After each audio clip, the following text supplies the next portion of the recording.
I watch Rick and Morty, therefore I am an intellectual on a level high above any simple human. My role model is Rick Sanchez, a genius that has risen above humanity as well.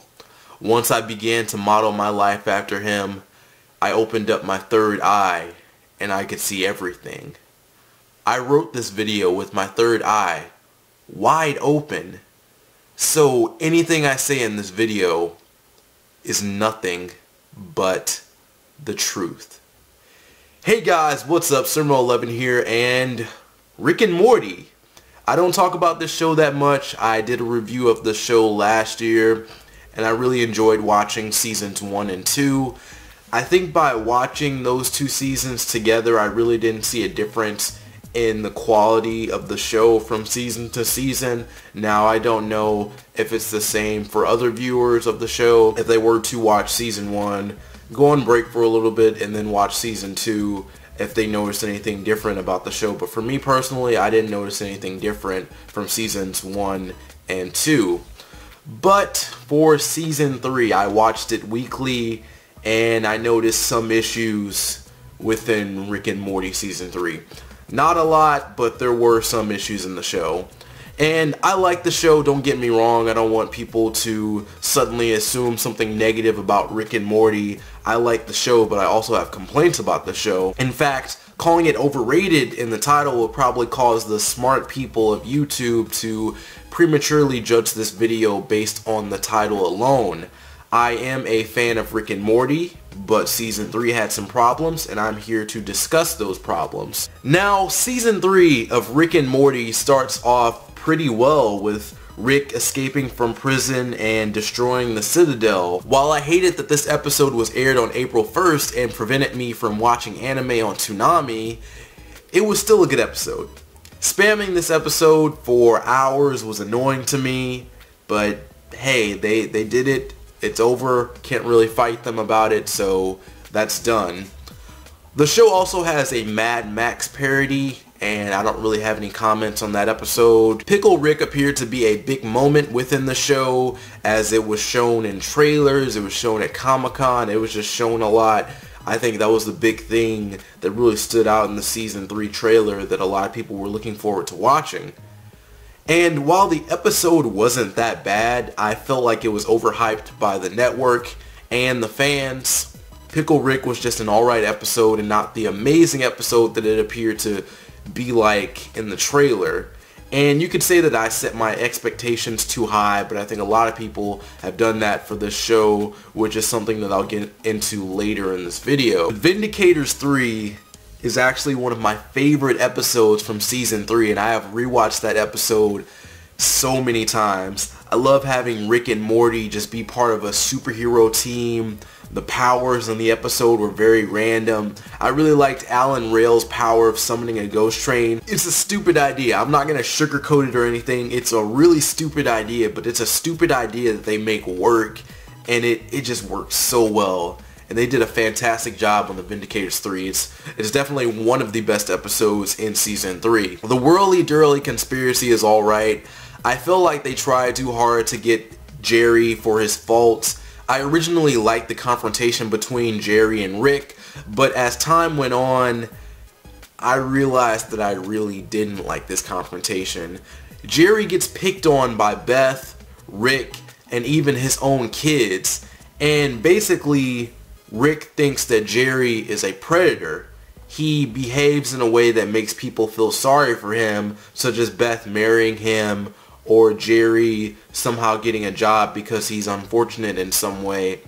And I just felt like at this point the show is trying too hard to get realistic when they literally just picked on Jerry for the first 2 seasons, and now it's a problem. It's an actual problem that Jerry's like, this is a serious issue that we have to tackle and we have to have a serious conversation about it. And I don't think Jerry acts this way on purpose, and he's just like this. So who are you to judge him on that? And the way I see it is, if Jerry has to change himself to get respect from his own family, he shouldn't do it.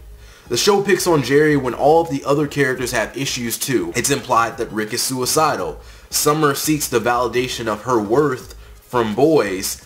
Morty is spineless, and Beth has issues with her father, and she's overly aggressive with Jerry, who is her husband. So if the show wants to get real with Jerry, why not do the same with the other characters? And this leads into the show ending the marriage between Beth and Jerry, which is a plot point throughout the entire season. And I didn't really enjoy it. It's another thing that felt like it was a little too realistic for the show to be tackling, and it just felt like it was just there, you know. Okay, we're gonna have a real conversation between Rick and Jerry, and we're gonna have Beth and Jerry break up, and that's gonna mess with the family dynamic for a little bit.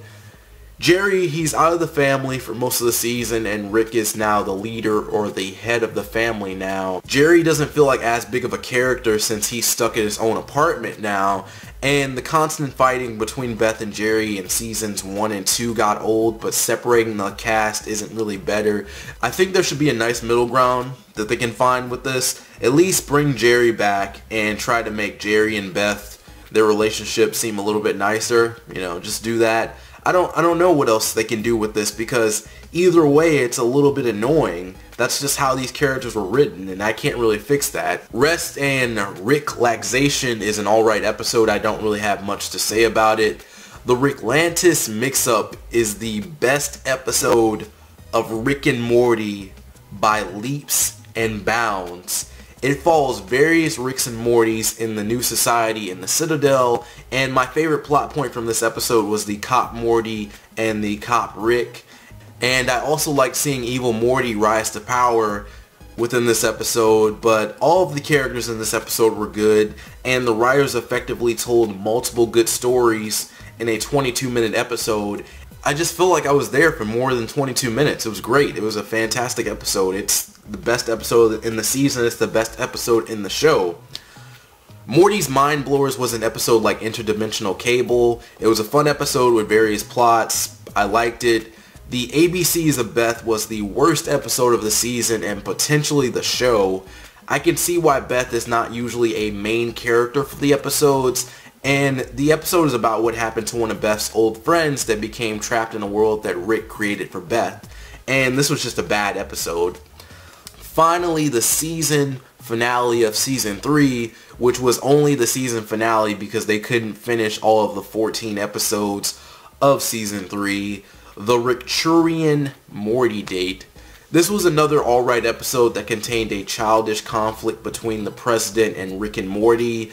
Basically, the president is upset because they made his issues seem minor and they played video games instead of helping him. This leads to him trying to fix problems before Rick and Morty and a big fight with Rick.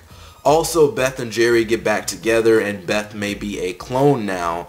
I thought Beth being a clone or not was an interesting place for the show to go. I thought season 3 had a few negatives, but there wasn't that much bad in season 3. Moving on to the writing, I think Rick and Morty has smart elements, or they at least try to make the show sound smart. And there's great continuity in Rick and Morty.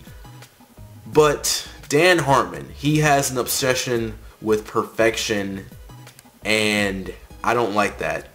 Dan Harmon, he's the co-creator of Rick and Morty, if you didn't know that. And he actually got fired from Community, which was a show on NBC. And he was fired from Community because NBC told him to write a certain number of episodes. And instead of doing that, he tried to create good episodes. He tried to write good episodes, and he didn't finish them by the time that they wanted the episodes. And NBC, they would have been more okay with him doing this if Community was more popular. But it wasn't. And now he's doing the same thing with Rick and Morty. Rick and Morty's popular. They did 10 episodes this season, I believe, and they were trying to do 14, and they just didn't finish the number of episodes by then. So it's the same thing happening with Rick and Morty. So season 3 was supposed to have 14 episodes, but because of Dan Harmon, we're stuck with 10. And he isn't listed as a writer for every episode, but I'm assuming he's involved with every single episode, being a co-creator and all. And you're probably wondering why I don't like the fact that Dan Harmon is obsessed with perfection. There was a video released of Dan Harmon talking about how the Vindicators was going to be the worst episode of Rick and Morty, and it was all his fault. Well, it wasn't the worst episode of Rick and Morty. Go finish editing episode 304. It's the worst. It's my fault it's going to be the worst episode of Rick and Morty ever. The Vindicators was the second best episode of this season, and to bring another problem into this, some people are hating on the female writers, and some of the female writers wrote this episode. They wrote the Vindicators, and they wrote the Pickle Rick episode that people were so excited for. So please leave the female writers alone and take your sexist opinions elsewhere. But back to Dan Harmon. If he thinks the Vindicators episode was bad, I think he's too obsessed with quality to the point where he might be confused on what is quality and what is not. And I'd love to hear more of his likes and dislikes in Season 3 just to see where he stands. I wouldn't be surprised if it was just something random in the show that he liked, something silly, but that also might be more of Justin's thing. But who knows, I can't really talk on their personalities and what they like and what they dislike. Finally, I think Rick and Morty has gotten too popular. Your head is probably spinning right now. You're probably wondering, what am I talking about? But Rick and Morty has gotten too popular. You have the whole incident with the Szechuan sauce and how people were behaving at McDonald's. And the fact that a TV show can bring back some sauce is cool, but it makes me wonder if this popularity can have negative effects on the show too. For example, people seem to be getting too into the plot of Rick and Morty and assume everything is going to be about the plot. And when the description for the Season 3 finale was just Rick goes to meet with the president, people automatically assume that Rick and evil Morty were going to fight. And I thought this was a bad assumption. I'm not sure why people would even assume this. Why would you set up a villain and then have Rick fight them immediately? It just doesn't make any sense. And I can see Rick fighting evil Morty in the next season, or in 2 seasons, or in 3 seasons. This character is someone they're developing slowly, and that's how you're supposed to write a character. You're not supposed to be like, well, this guy did something in Season 1, or Season 2, or whenever it happened, and alright, we're bringing him back for Season 3. Alright, he gets 1 episode. Yeah, Rick's gotta fight him in a few episodes. Sorry, you know, this guy, he's done. It's over. It just doesn't make any sense. And people seem to dislike the show being quoted so much, but that's not really an issue for me. I quote the show in real life. Some of my friends do. It's not annoying or anything. It's just a joke. And I keep hearing that Rick and Morty fans think they're really intelligent, but I have yet to see an actual person act like that. I only see jokes of people acting like they're intelligent for watching the show. So I don't understand where this is coming from. And people's obsession with the show has led to stupid opinions, like those assuming the female writers are the reason for the drop in quality in Season 3. I just feel like things feel off with the show being so popular now. And I don't know. Something just doesn't feel right about Rick and Morty anymore. Anyways, that's my review of Rick and Morty Season 3. Be sure to tell me what you thought about Season 3, Dan Harmon's obsession with perfection, and the show's popularity. Anyways, that's it for me. Thank you for watching this video. I hope you enjoyed it. If you like my content and want to see more, be sure to subscribe. Don't forget to follow me on Twitter and like me on Facebook. The links are below. I'm Surma11. See you next time, and peace out.